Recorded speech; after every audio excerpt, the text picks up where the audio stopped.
Esta mañana ocurrió algo muy impactante para mi vida. Es la primera vez que me ocurre a lo largo de los años que llevo de ministerio y sin ser en el ministerio también cuando he estado compartiendo la palabra. El mismo mensaje, las mismas palabras, los mismos textos, la misma persona que compartía, que predicaba, que en este caso era yo, y dos reacciones totalmente diferentes. Después del culto, una pareja una parejita preciosa, jovencita, decide entregarse a Cristo, entregar su vida a Cristo, reconocer al Señor y como Salvador. Para mí fue un regalo, fue una bendición porque no lo esperaba. No era un mensaje evangelístico, no tenía nada que ver con un mensaje evangelístico. Pero el Señor tocó el corazón de aquellas dos personas, de una parejita preciosa, que nada más era la segunda vez que venían al culto.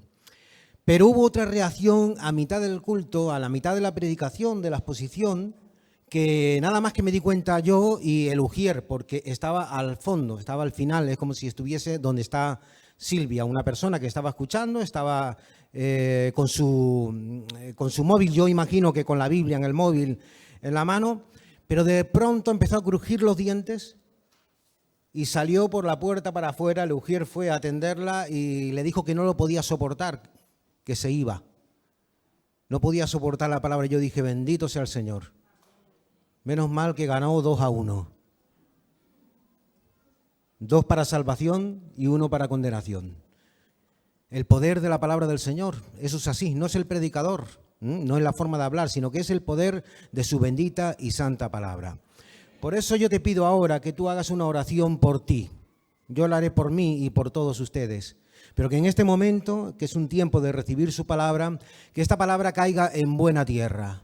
¿Te parece? Que no salgas indiferente, que no salgas peor, sino que salgas mejor, en bendición, y que pueda producir fruto en tu vida. Cierra tus ojos y ora tú por ti. Yo oraré por mí, y oraré por vosotros también, y por las personas que están escuchándonos, que nos están siguiendo a través de este medio como es Internet. Padre Santo, en el nombre de Jesús, tu amado Hijo, Señor, sabemos del poder de tu palabra y queremos que produzca efecto en nuestra vida. Mi Dios, yo te pido por cada alma que ha venido con disposición de escucharla y atesorarla, que pueda producir fruto en su vida, mi Dios. Señor, te pido por cada vida que escuche tu palabra, Señor, que no salga indiferente de este lugar. Y Señor, que tu palabra produzca el fruto. Dice tu palabra, Señor, que tus palabras no vuelven a ti vacía, que produzcan el fruto que tú ya tienes preparado, mi Dios. Señor, también te pido por mi vida que sea todo lo que hable dirigido, inspirado por ti, que esté ceñido a tu bendita y santa palabra. Te lo pido en el nombre de Jesús. Y la iglesia dice, amén. Estamos pasando en el norte, desde aquí no se ve bien, pero en el norte estamos pasando por unos momentos difíciles, complicados. He sentido una tristeza profunda cuando tenemos una vista espectacular, ¿verdad, Jerónimo? Tenemos una vista espectacular, tenemos un Teide precioso, unas montañas preciosas, un verde del cual yo hacía alarde, y a todo el mundo que viene para el puerto yo siempre les digo, mira para arriba, mira lo bonito que está. Es una postal, una fotografía, pero viva, es la naturaleza, es la creación de Dios y es preciosa, de verdad que es preciosa. Esta mañana cuando salíamos del puerto llevamos una semana, 6 días exactamente con fuego. Y esta mañana cuando salía del puerto de la Cruz y veía los conatos de incendio por la noche, es todavía peor. Me daba una tristeza profunda porque hay sitios que a mí me encantan, paradores, donde a mí me gustaba ir y me gustaba ver el paisaje, que ya no podré verlos de la misma forma. El ser humano, desgraciadamente, es un animal, y lo digo así, es un animal destructivo. Es racional, pero es un animal destructivo. Fíjate cómo un solo hombre, yo no sé si han sido 1, 2 o 3, pero 3 hombres son capaces de destruir la belleza que Dios crea. De verdad que es triste, muy triste, es lamentable. Y con todo eso incluso ves de que eso produce daños también en la familia, en los hogares. Hay miles de personas desalojadas y estuvieron confinadas. Yo no sé si seguirán confinadas o no. Hay miles de personas que han tenido que dejar sus hogares. Eso es triste. entre ellos hermanos nuestros en Cristo. Hay muchos hermanos que viven por esa parte del Puerto de la Cruz, de la zona de la Perdoma, la Orotava, la parte alta. En la iglesia se han estado quedando un matrimonio, una familia, porque los obligaron a desalojar. Y lo primero que dijimos es: la iglesia es vuestra casa. En la iglesia está el lugar que es vuestra casa. Estábamos esperando anoche para que 2 familias más también le dieran el aviso de desalojo urgente, pero gracias a Dios no llegó ese aviso. Pero que si le diesen el aviso, yo les dije: ustedes no van a ningún pabellón, ustedes no van a ningún lado, ustedes van a la iglesia y se quedan en la iglesia. Y la iglesia es su casa. Tenemos sitio, tenemos espacio y la iglesia es su casa. Pero gracias a Dios no ha habido que alojar a más familias. Pero todo eso por culpa del ser humano, ¿verdad? El desastre del ser humano. Ahora me llamó la atención, y lo comentaba esta mañana con los hermanos, de que esta parejita que se quedó en la iglesia, están casados, por supuesto, es una familia, quiero dejarlo claro, que se quedó en la iglesia, no tenían una cara de tristeza, al contrario, tenían una cara de alegría. Y esta mañana estaban disfrutando en el culto y yo dije: hermano, parece que lo que quieren es quedarse a vivir aquí, que no quieren volver a sus casas. Pero decían de que en medio de toda esta situación de angustia, que Dios les había dado paz, les había consolado y les había dado paz, y que estaban totalmente tranquilos, que lo único que querían era cuidar de 3 gatitos que tienen, que los metieron allí en la iglesia, de 3 gatitos que tienen, y las pertenencias las dejaron todas en la casa. Dice: si se queman, pues el Señor tendrá algo más y tendrá algo diferente. Qué buena actitud, ¿verdad? ¿Cómo se nota que eso es la presencia de Dios en nuestras vidas? Escuchen esto: en nuestras vidas. Esto es lo que marca la diferencia entre una criatura de Dios, porque hay criaturas de Dios, y un hijo de Dios. Esto es lo que marca la gran diferencia. Hay un texto que yo le decía a los hermanos que yo leía esta semana, porque yo le pedía consuelo al Señor. A mí me encanta la naturaleza, me encantan las plantas, me encantan los árboles, la botánica, me encantan los animales, me encanta y lo disfruto, de verdad que yo lo disfruto. Me da mucha tristeza esto que veo. Pero yo le decía a los hermanos que por mucho hidroavión que venga, porque no, es que van a venir 2 más, pero ¿y qué? No, es que van a venir 2 helicópteros más, ¿y qué? Si lo que está destruido ya está destruido.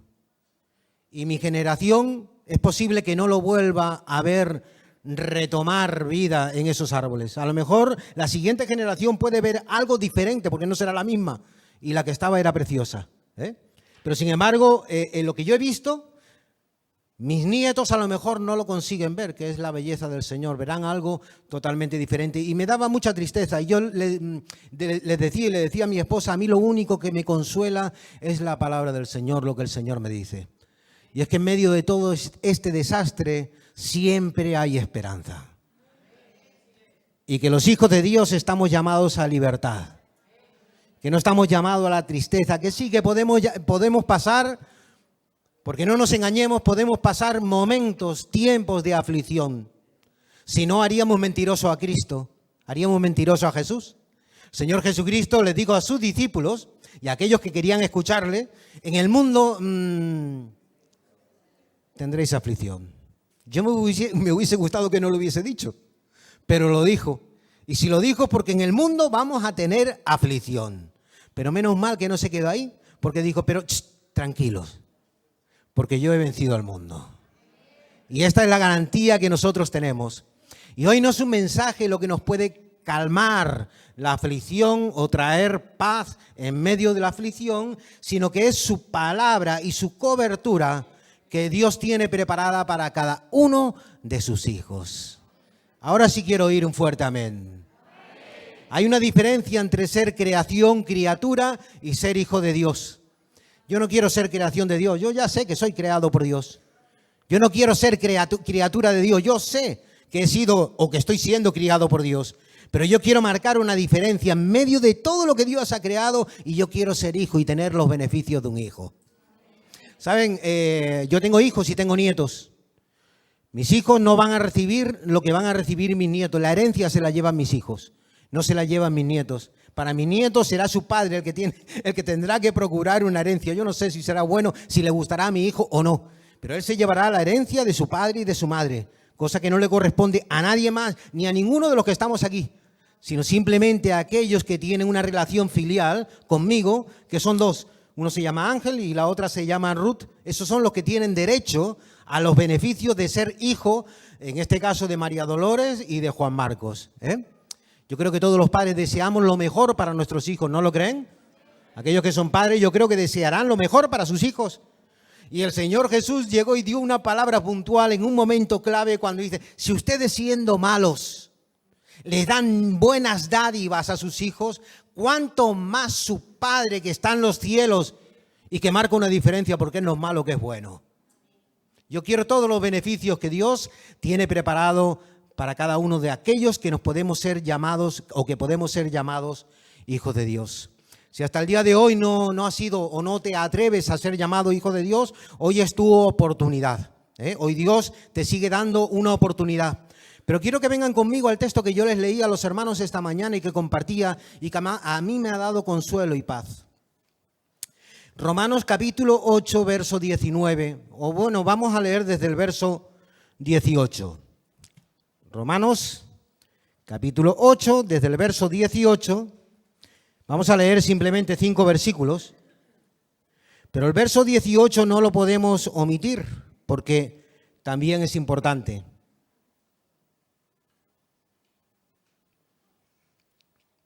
El apóstol Pablo dice, pues, tengo por cierto, por seguro, ¿sabe de lo que está hablando?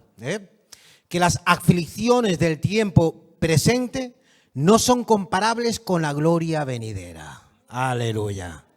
No escondemos de nuestra vida, no escondemos las aflicciones.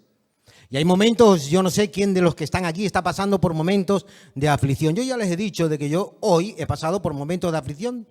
He pasado por un momento de tristeza. Durante toda esta semana he pasado por momentos de aflicción y de tristeza. Pero en medio de esa aflicción y tristeza, les puedo asegurar que he terminado y he empezado la semana en victoria. Porque la aflicción no me ha superado, al contrario, la esperanza ha superado a la aflicción. Y yo sé que tengo libertad incluso de la aflicción en el nombre bendito y santo de mi Señor Jesucristo. Dice, pues tengo por cierto, estábamos en el verso 18, que las aflicciones del tiempo presente no son comparables con la gloria venidera que en nosotros ha de manifestarse. Y ahora dice el verso 19, del verso 19 al verso 22 son 4 versículos donde aparece la palabra creación. Si se dan cuenta, 4 versículos donde aparece la palabra creación, pero luego aparece en 2 ocasiones otra palabra diferente que es hijo de Dios. Y no es lo mismo una creación que un hijo de Dios, es diferente. Dice, porque el anhelo ardiente de la creación es aguardar la manifestación ¿de quién? De los hijos de Dios. Dice, porque la creación fue sujetada a vanidad no por su propia voluntad, sino por causa del que la sujetó en esperanza.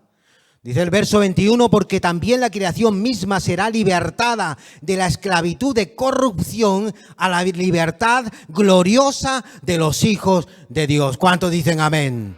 Hay esperanza. Porque sabemos, dice el verso 22, que toda la creación gime a una y a una está con dolores de parto hasta ahora. Y hasta aquí la palabra del Señor. Si se fijan aquí, como les dije antes, hay 2 palabras que son diferentes, creación. Cuando estaba diciendo esto y estaba separando lo que es creación, criatura y hijo de Dios, y decirles que no todos, incluso a lo mejor los que estamos aquí, somos hijos de Dios. Porque hay una diferencia. El hijo de Dios reconoce el señorío y la soberanía de Dios. Y reconoce que Él está por encima, que Él está cubriendo su vida. Reconoce que su Hijo Jesucristo murió en la cruz del Calvario. Vertió hasta la última gota de sangre en la cruz del Calvario para que nosotros hoy, en el día de hoy, pudiésemos tener una nueva vida, una vida diferente. Una vida no de pesimismo, sino una vida de optimismo. Una vida no de derrota, sino una vida de victoria. Una vida de esperanza, vamos a llamarlo así, una vida donde está la esperanza. Donde sabemos que el Señor está con nosotros siempre. Es una promesa que Él ha hecho y está con nosotros siempre. Pero yo cuando hice la división o la separación de creación, que creación es todo. Los animales son creación y son criaturas de Dios. Los árboles son creación y es maravilloso lo que Dios creó en un momento dado. Pero sin embargo los hijos es algo voluntario, es algo que uno elige. ¿Quién es hijo? ¿Quién quiere ser hijo y quién no? Y es donde uno elige los beneficios de ser hijo de Dios. Nosotros todos tenemos una misma familia. Sí o sí tenemos una misma familia, si es que hemos conocido a Cristo. Es una familia independiente a la carnal, es una familia espiritual que hoy en día podemos decir que tiene un nombre y que se llama Iglesia, de la cual la cabeza dice que es Cristo. Pero que nosotros como iglesia, no de una forma independiente, sino como iglesia, somos su cuerpo. Y el cuerpo de Cristo no está desnudo, está vestido. Está vestido por Él, que será el final del mensaje, y estamos cubiertos o recubiertos por Él, por el mismo Cristo, donde no hace falta que la cabeza se cubra, porque la cabeza es Él mismo. Hay una gran diferencia. Miren, hay un texto que a mí me interesa mucho cuando llegamos a la genealogía del Señor Jesucristo, y se encuentra en el Evangelio de Lucas. El Evangelio de Lucas a mí me gusta mucho porque esta persona que lo escribió es una persona diferente al resto de evangelistas. Se escribieron 4 evangelios. El Evangelio de Juan me interesa mucho porque él fue el que estuvo cercano a la cruz del Calvario. Él vio el sufrimiento de Cristo. Él vivió en carne propia lo que estaba pasando, ocurriendo allí, cosa que no vivió Lucas. Pero sin embargo, Lucas tenía una profesión que era diferente a una profesión de pescador. ¿O era diferente a una profesión de carpintero? Lucas era un médico. Los médicos normalmente, digo normalmente, son personas muy organizadas, metódicas, escrupulosas a la hora de seguir ciertos datos. Y por lo tanto ordenan los datos, son capaces de ordenar los datos que a lo mejor otro no los ordena porque no le pone tanta atención a eso. Pero sin embargo Lucas ordena todos y cada uno de sus datos. Está el Evangelio de Lucas, el capítulo 3, lo que llamamos la genealogía de Jesús. ¿Lo saben? Hay otro evangelio que también la tiene, que es el Evangelio de Mateo. Si se fijan, son 2 cronologías, o 2 genealogías, diferentes, aunque van a lo mismo o dan a entender algo similar, y es que Jesús venía de una familia carnal, aparte de venir de una familia espiritual, venía de una familia carnal y que tenía que ser rey. Y tenía que ser rey de los judíos. Ese fue el texto que nos ha leído nuestra hermana Vanessa. Hasta Pilato tuvo que reconocer, pongan en esa cruz, Jesús, el rey de los judíos. Y llegaron y le quisieron tumbar el letrero. Y dijo, lo que he puesto, he puesto. Y lo que he puesto es que Jesús es el rey de los judíos. Y ese letrero se quedó en la cruz del Calvario en 3 idiomas totalmente diferentes. Cualquiera que pasara por aquella cruz no podía leer aquel que decía ser rey de los judíos. No, Jesús, el rey de los judíos. Nosotros, sin embargo, tenemos un título superior, mayor aún. Jesús, rey de reyes y señor de los señores. Porque reconocemos que en esa cruz murió el rey de los judíos. Y que no solamente era el Hijo del Hombre, como él se llamaba o se definía, sino que aparte de ser el Hijo del Hombre, era el Hijo de Dios. Él dijo en todo momento que él era el Hijo de Dios. Y no puede ser un hijo de Dios, no podía ser un hijo de Dios si no era Dios mismo. Era imposible, porque nosotros no creemos en 3 dioses independientes, separados. Tenemos una doctrina que es la doctrina de la Trinidad, donde creemos que son 3 personas en un solo Dios. Y creemos no como otros que piensan que Dios o que Jesús fue Dios a partir de, no. Jesús fue Dios desde el principio. Fue el autor de la creación. Y todo fue hecho por Él y para Él. Y lo que Él quiso es que nosotros tuviésemos una vida diferente en este tiempo que estamos viviendo aquí. Ahora, para eso tenemos que entender, y quiero que entiendan, el principio de los principios. En una de las ocasiones estábamos leyendo en Tito, se menciona el principio de los siglos. Y hay un principio de siglos. Nosotros estamos viviendo en los últimos tiempos, de momento conocidos. No sabemos si habrá otra generación o no, no tenemos ni idea, de eso no tenemos ni idea. Pero podemos decir que somos la generación más cercana de la venida de Cristo, y esto lo podemos decir con toda la autoridad. Y yo deseo, de verdad que lo deseo, ver a mi Señor Jesucristo en las nubes y hacer ese viaje con Él en las nubes. Tiene que ser algo espectacular. No sé si me tocará o no, ¿verdad? Pero eso es lo que marca, ahí es donde pueden marcar una diferencia de ser un hijo de Dios o no. Para esto quiero que entiendan el principio de los principios. Quiero que vengan conmigo a la genealogía, como les dije, de Lucas, que se encuentra en Lucas, en el capítulo 3. Y Lucas, como les estaba diciendo, era una persona ordenada. Este capítulo no comienza con el versículo que vamos a leer, y yo voy a leer desde el final en vez de leer desde el principio. A mí hay algo que yo hacía cuando estaba estudiando, y era que nos mandaban mucho a leer libros. Era una época donde se enseñaba a leer. Y yo doy gracias a día de hoy de que nos mandaban tanto a leer libros, porque así aprendí a leer. Pero nos enseñaban a leer libros y luego teníamos que hacer redacciones, comentarios de texto. Yo no sé si ustedes han pasado por eso.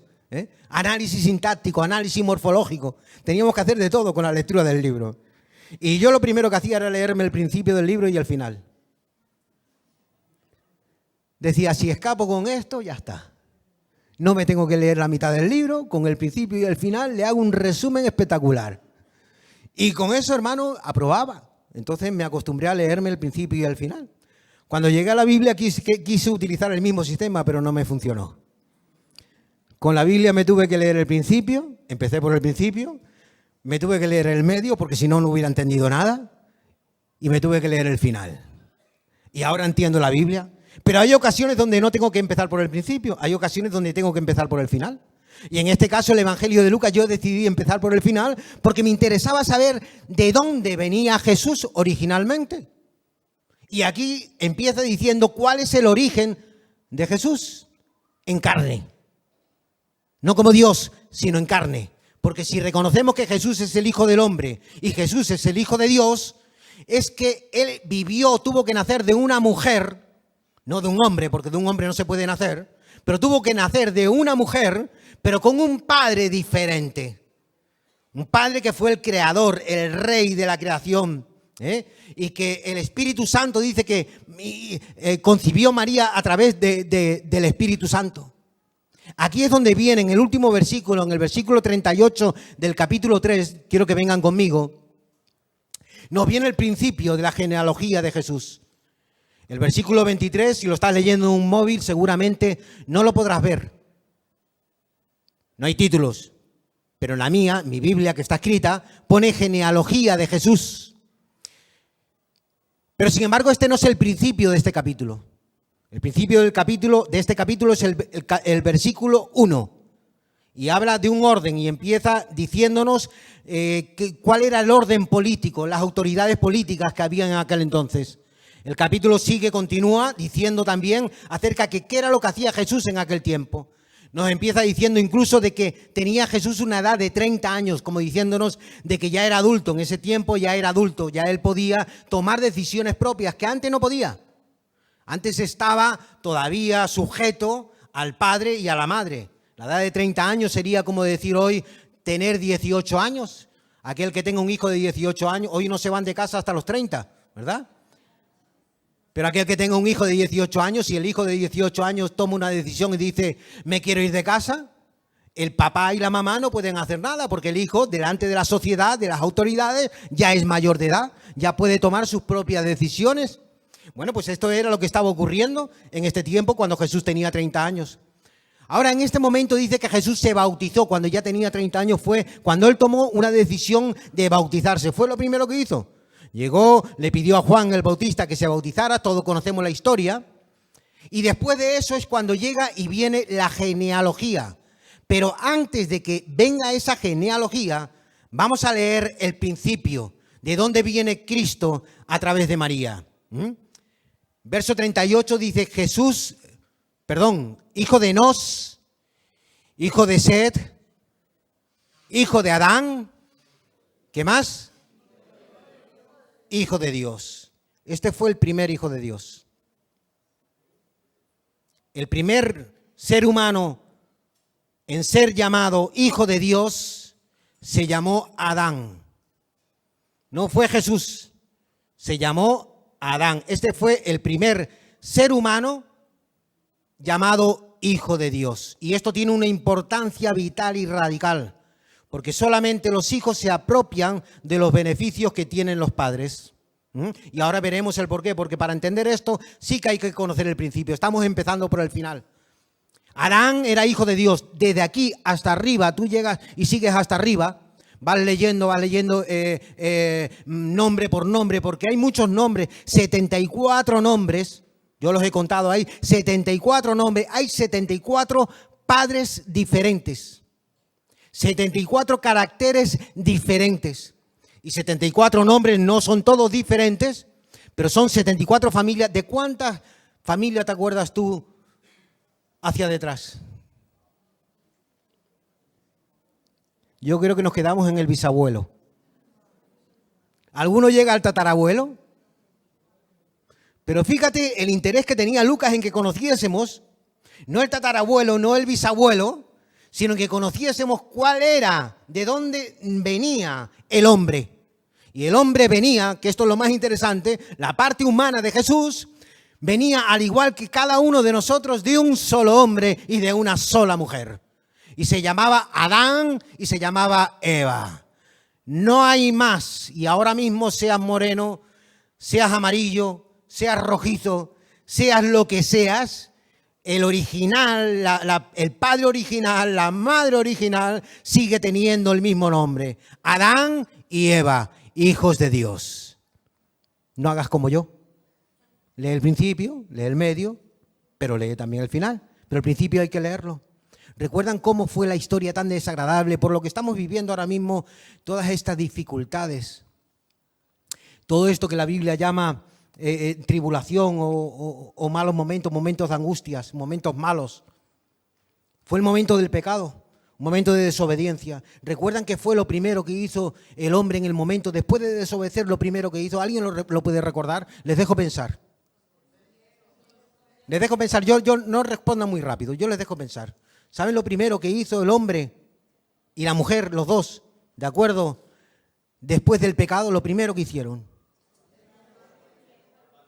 ¿Se escondieron? Bueno, no, escuchen, no, escúchenme a mí ahora porque he escuchado respuestas que no son acertadas. Se leen en Génesis capítulo 3, en el verso 7 lo pueden encontrar. Se le abrieron los ojos. No, pero eso no lo hicieron ellos. Eso lo hizo el pecado. El pecado fue el que permitió que se le abrieran los ojos a Adán y a Eva. Pero lo primero que hicieron fue la primera prenda de vestir diseñada por el ser humano. ¿Qué se pensaba? ¿Que eran de Armani o de...? No, la primera prenda tenía un diseñador, se llamaba Adán, hijo de Dios, y Eva, hija de Dios. Y se miraron el uno al otro y tomaron una decisión. ¿Saben cuál es el primer árbol que se menciona en la Biblia, en el Génesis? La higuera. La higuera.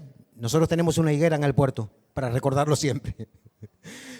¿Y saben la primera prenda que hizo el ser humano? La primera prenda de vestir. No fue una camisa, no fue un pantalón, no fue...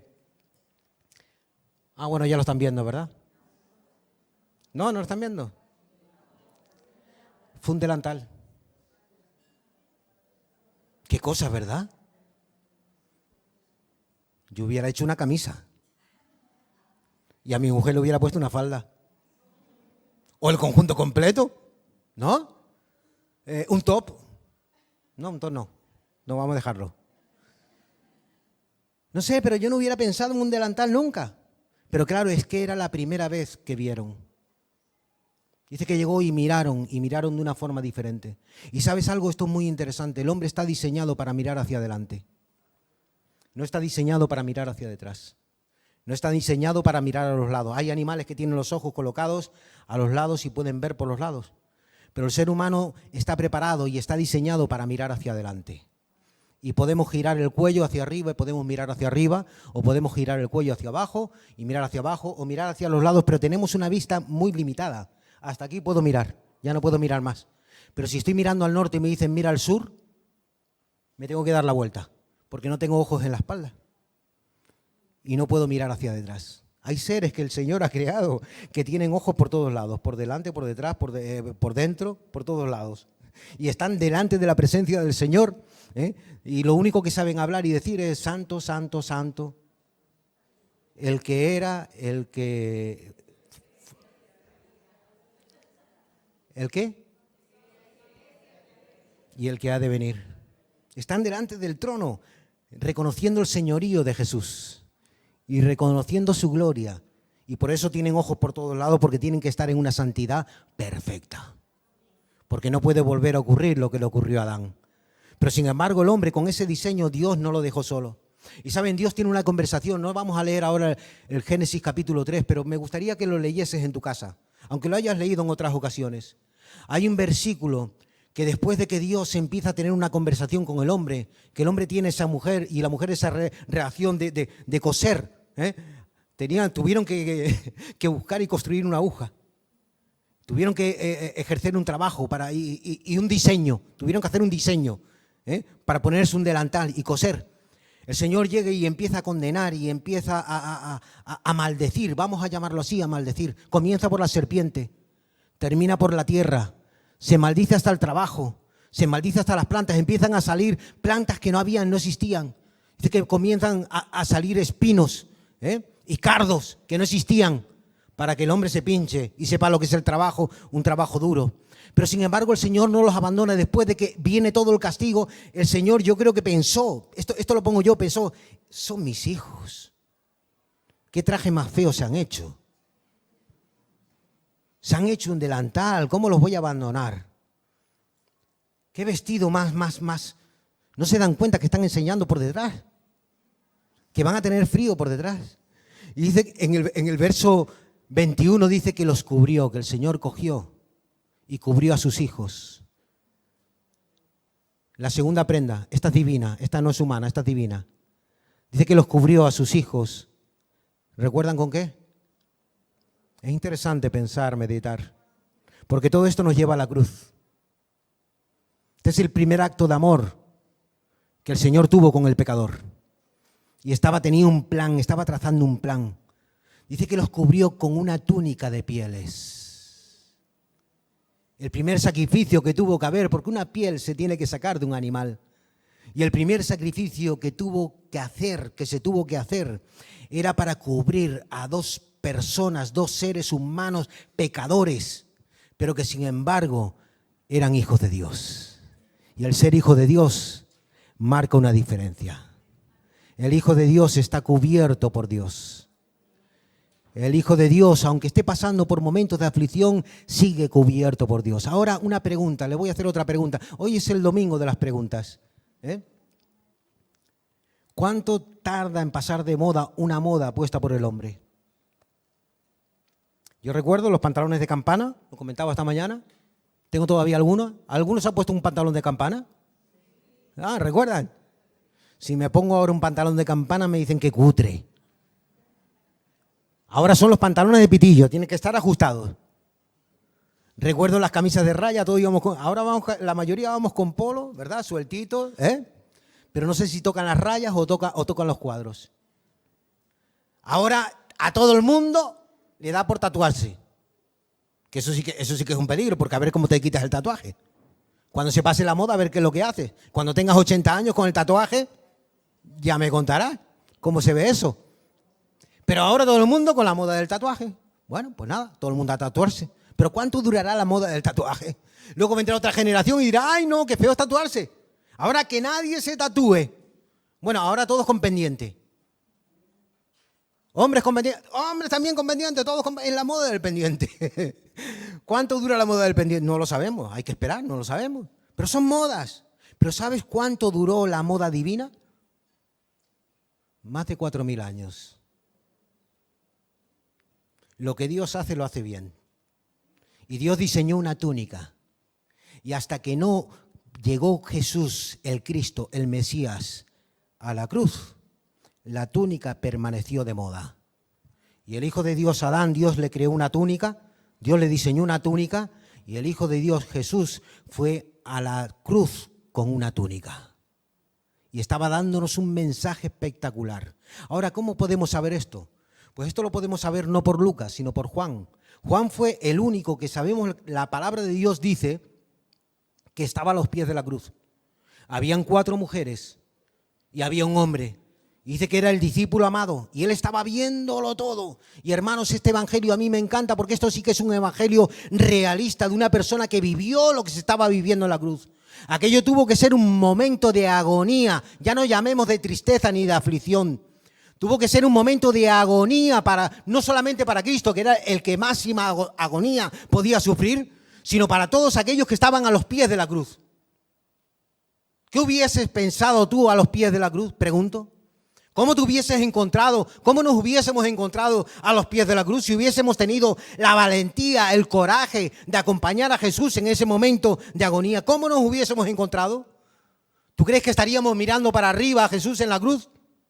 Yo creo que todos tendríamos la misma actitud, bajar la cabeza, llorar y estar amargado diciendo, pero esto no se lo merecía. Jesús no se merecía esto. ¿Qué es lo que está ocurriendo? No quiero ni mirar, no quiero ver. Porque esto es demasiado sufrimiento para verlo y para compartirlo. Aunque el sufrimiento real, verdadero, gota a gota de sangre, lo estaba viviendo Jesús en la cruz del Calvario. Pero sin embargo tenemos la sensación o tenemos la percepción o creemos, pensamos que Jesús en esa cruz incluso hasta podía estar vestido, pero estaba totalmente desnudo. Era la máxima humillación que podía haber y se hacía totalmente a conciencia. Y a Jesús lo único que le dejaron en la cruz del Calvario fue una corona de espinas, donde todavía le producía dolor. Pero sin embargo de su ropa íntima no le quedó absolutamente nada. Estaba totalmente desnudo porque eso era lo que querían los romanos, humillarlo hasta el final a todos los que iban a la cruz. Y todo el que estuviese a los pies de la cruz estaba viendo a Jesús sin nada, sin túnica, sin paño, sin capa, sin manto. Sabemos que tenía por lo menos 4 o 5 piezas de vestir. Y todo eso lo narró el apóstol Juan. Y es un momento que a mí me da tanto dolor. ¿Cómo el ser humano pudo hacer eso con Dios? Con nuestro Dios y Señor. Y clavarlo en una cruz. Pero no solamente clavarlo en una cruz, sino humillarlo hasta lo sumo. Y Él nos estaba dando vida, nos estaba ofreciendo vida. Nos estaba ofreciendo la cobertura, esa cobertura que no es humana, no está hecha de pieles, no está hecha de lino. Es divina. Y es la cobertura de Cristo en nuestra vida. Yo no sé cómo estás hoy, yo no sé cómo has venido hoy, ni sé la semana que viene cómo vas a estar. Pero sí sé que en el momento de la aflicción, Cristo te quiere cubrir con su túnica. Y Él tiene una túnica especial. La túnica no se quedó en la cruz. Quiero que vengas conmigo, Juan, para que veamos el cuadro y que veamos ese cuadro que fue maravilloso. Porque dice que fue un espectáculo. Esto fue un espectáculo. Cristo dio su vida por ti y por mí, para que tuviésemos una vida diferente y para que no tuviésemos, escucha esto, para que no tuviésemos la mirada en la tierra, sino que la tuviésemos o que la tengamos en Él. Hay muchos creyentes que no saben mantener la mirada. ¿Recuerdan para dónde hacia dónde se dirige nuestra mirada? Hacia el frente, hacia arriba o hacia abajo. Esa es la intención. Si giramos el cuello, por supuesto que hacia los lados. Pero la intención es que vaya hacia el frente. Pero desgraciadamente, en vez de mirar arriba, tenemos la tendencia de mirar abajo. Y eso es lo que nos hunde. Eso es lo que nos destroza. Ay, el alquiler, fíjate cómo, ay, el trabajo, no sale este trabajo. Ay, la familia, mis hijos, mi tal, mi no sé qué, mi no sé cuánto. Mira hacia arriba, hay esperanza. En Cristo hay esperanza. ¿Sabes una cosa? Nuestros cuerpos se van deteriorando, sí o sí. Que me lo digan a mí. El otro día mi esposa me enseñó una foto de cuando estaba en la mili y dije, no puede ser. Tenía 18 años, cómo cambian los cuerpos, ¿verdad? Pero sin embargo dice la palabra de Dios que nos tenemos que ir renovando de día en día. Que aunque este cuerpo carnal se va deteriorando y estropeando, de nuestro interior tienen que ir saliendo ríos de agua viva. ¿Cuántos dicen amén? Pero para eso hay que tener puesta la mirada en la cruz. Para eso hay que mirar hacia arriba. Quiero que vengan conmigo, ya voy terminando, hermanos. Tengan paciencia, porque esto quiero terminar con la pintura y con el cuadro. Quiero que vengan conmigo al capítulo 19. Nuestra hermana Vanessa leyó parte de un cuadro. Aquí hay muchos cuadros, pero leyó parte de uno. Donde podríamos ver, hay pinturas que se han hecho a lo largo de los siglos, donde en todas pone INRI. No sé si lo han visto. ¿Lo han visto? En la gran mayoría pone INRI. Eso no era lo que ponía. Lo que ponía era Jesús, Rey de los judíos. Y lo ponía en 3 idiomas. Esta es la realidad. ¿Se fijan cómo a veces las pinturas deterioran la realidad? La pintura verdadera está aquí en Juan. Este fue el que lo vio, el que vio todo lo que estaba ocurriendo en la cruz, y el que supo lo que ocurría, y el que supo lo que se decía, y el que supo quién estaba, quién no estaba, y el que supo qué era lo que Jesús quería, y el que supo cómo se sentía Jesús verdaderamente. Aquellos que no estuvieron, todo lo que saben es de oídas, pero este lo sabía porque él estuvo a los pies de la cruz. En el versículo 23, que era el que continúa con el que leía nuestra hermana, capítulo 19, verso 23. ¿Lo tienen? Dice, cuando los soldados hubieron crucificado a Jesús, tomaron sus vestidos e hicieron 4 partes, una para cada soldado. Ya sabemos que habían 4. 4 soldados a los pies de la cruz y que se estaban repartiendo los vestidos, las vestimentas de Jesús. ¡Qué miserables! ¡Qué asco! La ropa de una persona que estaba moribunda delante de él, repartiéndose sus ropas. Lo podían haber hecho antes, pero no, para que lo veas. Y yo me quedo con esto, yo me quedo con lo otro, yo me quedo con lo otro. Velo. Esto tuvo que ser repugnante para Juan, repugnante para María, su madre, repugnante para su tía carnal, por supuesto, repugnante para María Magdalena, que también estaba a los pies de la cruz, repugnante para las personas que estaban presenciando aquello y que amaban a Jesús. Tuvo que ser totalmente repugnante, pero este era el cuadro de la cruz. Esto fue lo que Jesús hizo por ti y por mí, ya no por ellos, sino por ti y por mí, para darnos una cobertura. Este mensaje yo lo he llamado una cobertura integral. ¿Sabes lo que es la cobertura integral? Hay cajos integrales. El cajo integral es de una sola pieza, no se puede dividir. Y la cobertura de Dios es de una sola pieza, no se divide y cubre todo el cuerpo. Él no quiere cubrir todo el cuerpo. Él quiere hacer lo mismo que hizo con Adán y con Eva. Adán no se quedó y Eva no se quedó en el jardín del Edén. El jardín del Edén no hacía falta calefacción. No hacía falta aire acondicionado. Aquí sí. No hacía falta aire acondicionado.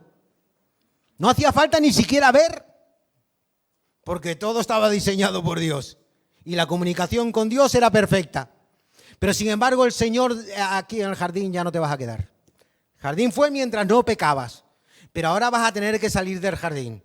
Y cuando sales del jardín de Dios, amigo, hay frío. Hay calor. Hay espinos. Hay cardos. Y vas a tener que estar vestido. Y si no es por mi amor, por misericordia, porque soy tu padre, no podrías aguantar la vida fuera del jardín.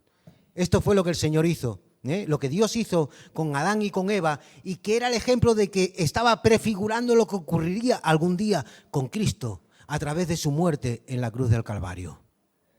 Y que hoy podemos gozarnos de ese beneficio que solamente es para los hijos de Dios. Dice, cuando los soldados hubieron crucificado a Jesús, verso 23, tomaron sus vestidos e hicieron 4 partes. Ahí nos habíamos quedado. Una para cada soldado. Tomaron también ¿el qué? Fíjate, es la segunda vez que aparece con un hijo de Dios. Yo sé que alguno dirá, ay no, pero José no era hijo de Dios. José era hijo de Jacob. Pero el hijo de Dios fue Adán. Y el hijo de Dios fue Jesús. Y el hijo de Dios hoy se llama Marcos. Gracias a Cristo. Yo lo puedo decir. Y yo tengo esa cobertura que el Señor diseñó. Pero fíjate que es la túnica lo que Cristo llevó a la cruz. Ahora fíjate cómo era la túnica. Tomaron también su túnica, la cual era sin costura. De un solo tejido, de arriba a abajo. ¿Cómo se hace una túnica de un solo tejido de arriba? No, fíjate que no estaba hecha de abajo para arriba, estaba hecha de arriba para abajo. Bueno, pues solamente hay una forma, a medida. Jesús tenía una túnica hecha a medida para él. Y esto es lo que Dios tiene preparado para ti a través de su Hijo Jesucristo. La túnica se quedó en la cruz. La túnica se la quedó un soldado. La túnica, estoy convencido de que ya se ha corrompido, no ha quedado absoluta, ni un hilo ha quedado de la túnica, estoy convencido. ¿En cuántas ocasiones la gente no ha ido a buscar la reliquia de la túnica? No, yo tengo la túnica, la tenemos en la iglesia. Mentira. Jesús no quiso nunca que se quedaran con esa túnica, que era algo físico, pero que representaba algo espiritual. Jesús quería que vieran que Él era la túnica. Él es lo que te quiere cubrir, lo que me quiere cubrir todo el tiempo que yo viva. Yo no sé cuántos años tú vas a vivir, ni los años que yo voy a vivir. Pero todo ese tiempo, todos esos años que nosotros vamos a vivir, tenemos la oportunidad de no estar desnudos. Él se quedó desnudo por ti y por mí. Pero Él no quiere que tú y yo estemos desnudos. Él quiere que utilicemos su cobertura, esa túnica que Él ha preparado, un diseño único, de una sola pieza, indivisible. Que gracias a eso no rompieron esa túnica, sino que esa túnica se la quedó un soldado, pero que al final se ha tenido que corromper. Ahora ocurrió algo para poder llevar esa túnica. Tenemos que poner una mirada en una forma especial. Ocurrió algo a los pies de esa cruz. Estaba la familia de Jesús, o parte de la familia de Jesús. Estaba el discípulo amado. La situación tenía que ser terrible, tuvo que ser terrible. Anímicamente, ¿cómo te sentirías tú? Piensa en un familiar. Ponte a pensar ahora mismo en un familiar. Piensa que lo llevan a la cárcel, no lo ves. Ahora no piensa que lo lleva a la cárcel, piensa que lo torturan. Hoy no se lleva a la cruz, pero piensa en una tortura, la mayor tortura, que le quitan las uñas. Y que tú lo estás viviendo, que lo están haciendo delante de ti. Que lo están haciendo delante de mí. ¿Cómo te sentirías? ¿Estarías pensando en la cocina, en el pescado, en no sé qué? ¿En qué estarías pensando? Tendrías un dolor inmenso. Esto era lo que había al pie de la cruz, una situación inaguantable de dolor. Y esto era lo que estaba viendo Cristo. ¿Saben? Me llama la atención que hasta en este momento Cristo dirigía su mirada. Y llega un momento, y estoy muy convencido, donde Jesús tiene que llamar a María y tuvo que agachar la mirada. Y hubieron dos miradas diferentes, totalmente diferentes.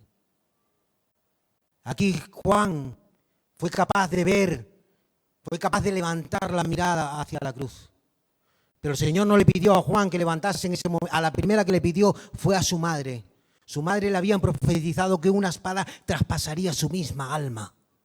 Que iba a saber lo que era el máximo dolor. No estaba hablando ni de la carne, sino su alma iba a ser traspasada. ¿Hasta dónde estás tú? ¿Hasta dónde puedes llegar a estar? Bueno, pues no te preocupes, mira hacia arriba. Dice que el Señor la llamó y le dijo, mujer. El Señor bajó la mirada. Ahora lo vamos a leer porque quiero que lo leamos.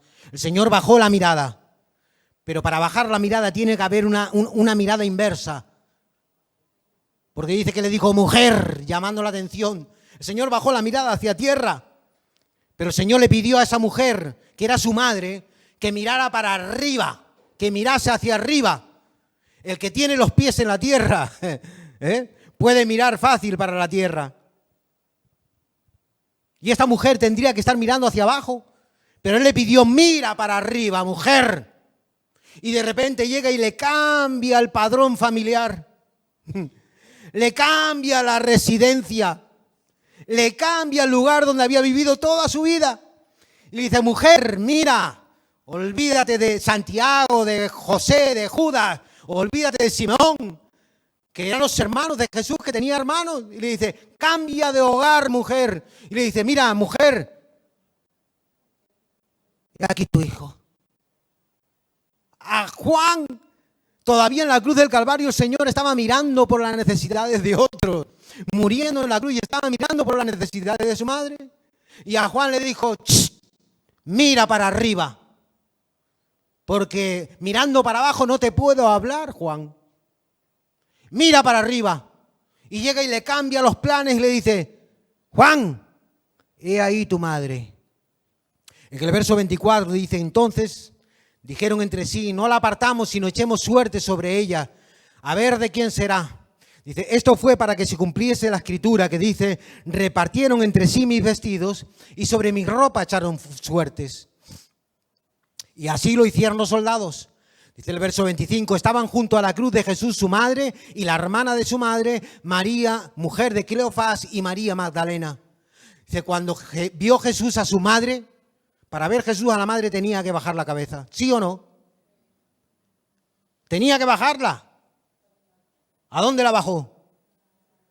A la tierra. Él tenía los pies por encima de la tierra. Pero sin embargo no se había olvidado de lo que sucedía en la tierra.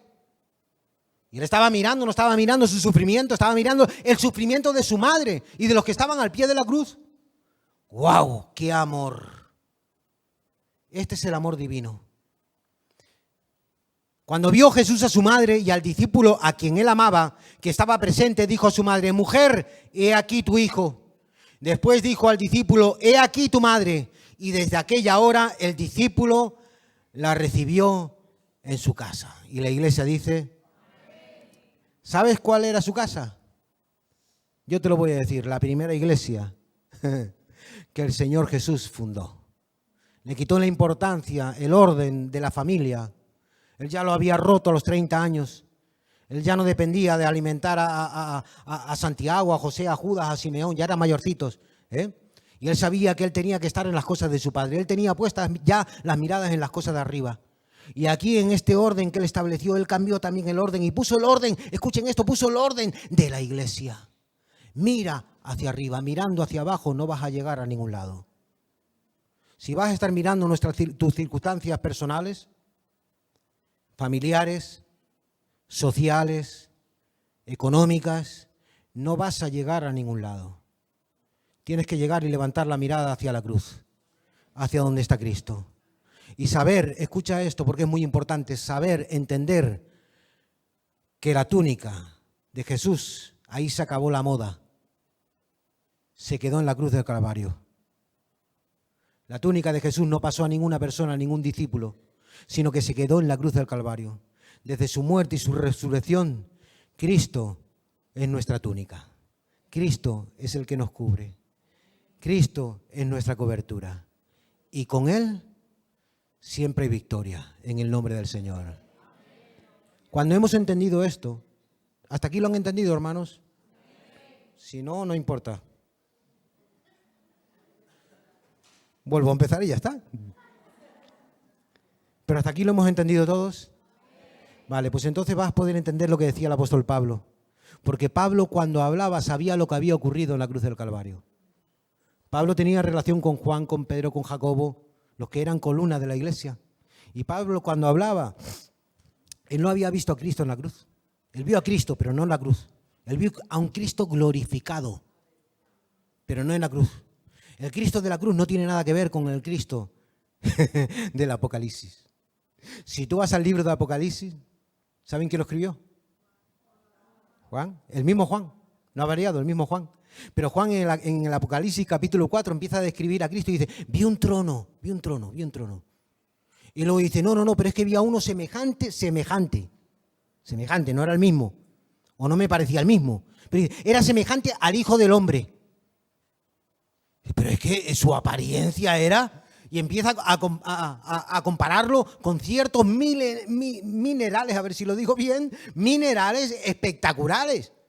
Dice, yo creo que era él, pero miren, tenía que ser él, porque alrededor del trono resulta de que habían querubines o serafines, había un montón de ángeles, y le adoraban y no hacían sino adorarle. Y ellos solamente decían: santo, santo, santo, el Dios Todopoderoso, el que era, el que es y el que hace venir. O sea que por lo tanto Juan no pudo apreciar, porque él había visto a un Cristo totalmente diferente y la visión estaba viendo a un Cristo glorificado, con una apariencia hermosa, preciosa, donde ahí ya no estaba desnudo, estaba vestido y estaba cubierto. Pero doy gracias a Dios porque eso se quedó en la cruz. Esa apariencia que ellos vieron se quedó en la cruz.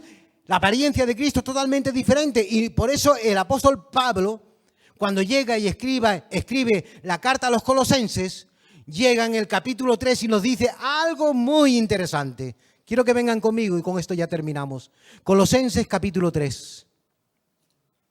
Y me gustaría que nos pusiéramos de pie, en señal de respeto a la palabra del Señor.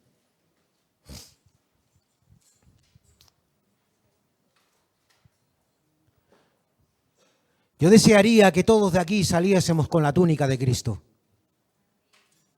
¿Tú lo deseas?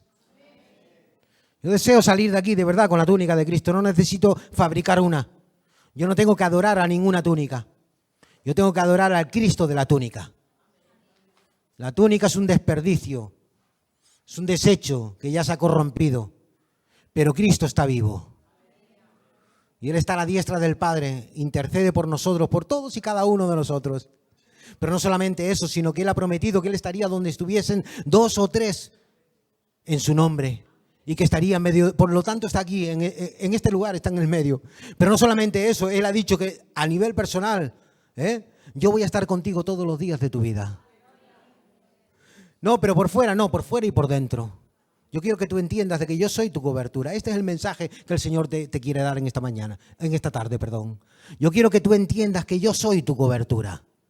Y por eso tú puedes declarar, y cuando salgas de este lugar vas a tener que declarar: yo soy más que victorioso en el nombre del Señor. Y mi vida va a ir de victoria en victoria hasta que mi Señor Jesucristo venga a buscarme. Y ¿saben una cosa? A lo mejor podrás pasar por momentos de aflicción. No te lo deseo. No te lo deseo. Es más, no lo deseo ni para mí. Pero sé que aún en esos momentos de aflicción, Cristo está conmigo. Y Cristo está contigo. Y a lo mejor si cambiamos la mirada, hay personas que no tienen más remedio que mi madre. Mi madre tiene una enfermedad, no recuerdo cómo se llama, ¿tú recuerdas? No. Mi madre tiene una enfermedad que la obliga a mirar para abajo. Para mirar para arriba tiene que hacer así. Pero no consigue ver hacia arriba. Porque tiene una enfermedad que le va encorvando la espalda poco a poco y la obliga a mirar para abajo. Hay muchas personas que llegan y comienzan a mirar para abajo de una forma voluntaria y al final se van a quedar chepudos. Al final te vas a quedar chepudo. Porque tu tendencia es mirar para abajo, a las cosas de abajo. Cuando Cristo lo que quiere es que levantemos la cabeza. David, que sabía cantar y componer, llegó y en uno de sus salmos dijo: Él es el que levanta mi cabeza. Estaba hablando de Cristo, no te creas que estaba hablando de otro. Él estaba hablando de Cristo. Él es el que me levanta la cabeza, el que levanta mi cabeza. Tú lo puedes decir también. Y yo lo puedo decir también en el nombre del Señor. Porque tenemos el mismo Dios y tenemos el mismo Padre. Y Él quiere levantar nuestra cabeza. Hay otra enfermedad, permítame, que es espiritual. Dice que había una mujer en una sinagoga. Ella estaba en la sinagoga.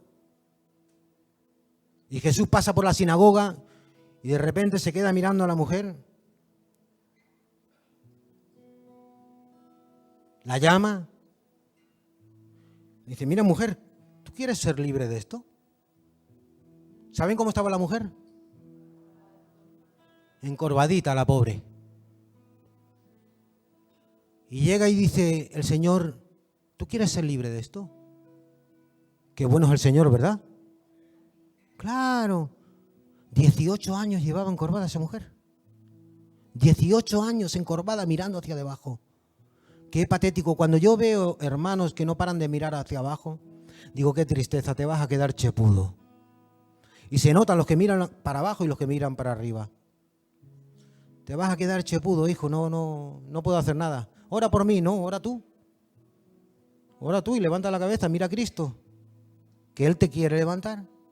Dice que se ofendieron los que estaban en el culto. Llegaron y se molestaron. ¡Oh! ¡Es sábado! ¿Cómo se le ocurre a este hombre? No había reloj. Es sábado, ¿cómo se le ocurre a este hombre hacer un milagro de sanidad? Y dice que llega Jesús y dice: ¿no da vergüenza, hipócritas? Esta mujer que el diablo la tenía atada, la ha tenido atada. El diablo le tuvo atada a 18 años. Y saben, dice que la enfermedad venía por un espíritu de enfermedad. Yo sé o intuyo que el espíritu de enfermedad, lo intuyo, fue agachando la cabeza. Ahí le damos lugar al diablo de una forma espectacular porque no podemos ver la gloria y la victoria de Cristo.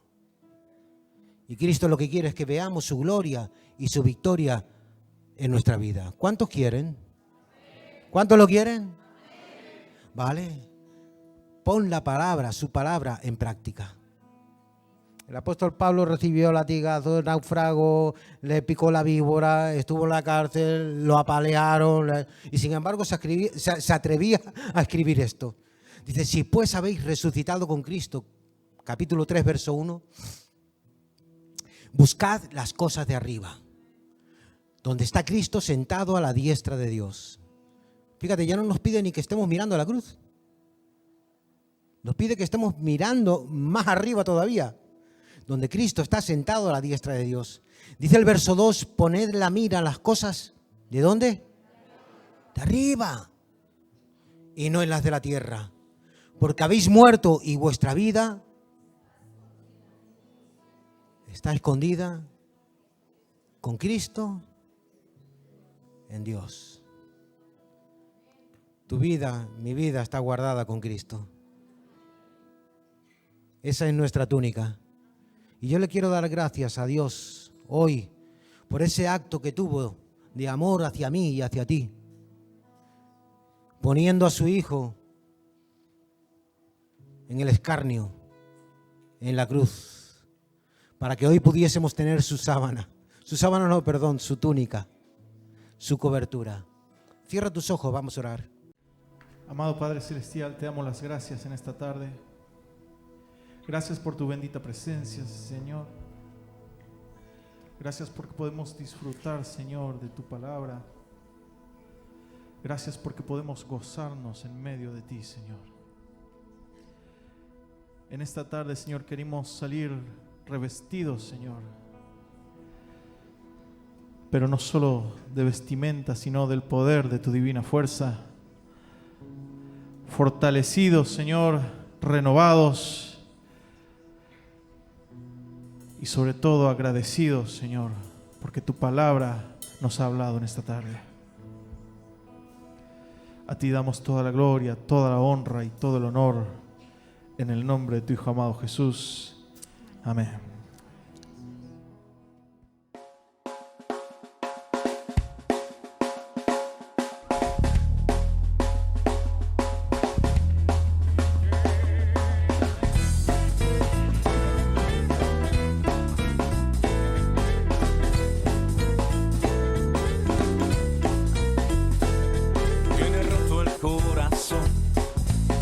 Sufrir y llorar, tienes que aprender a descansar en Dios. No importa lo que te dijeron, no importa lo que te hicieron, tienes que aprender a descansar en Dios.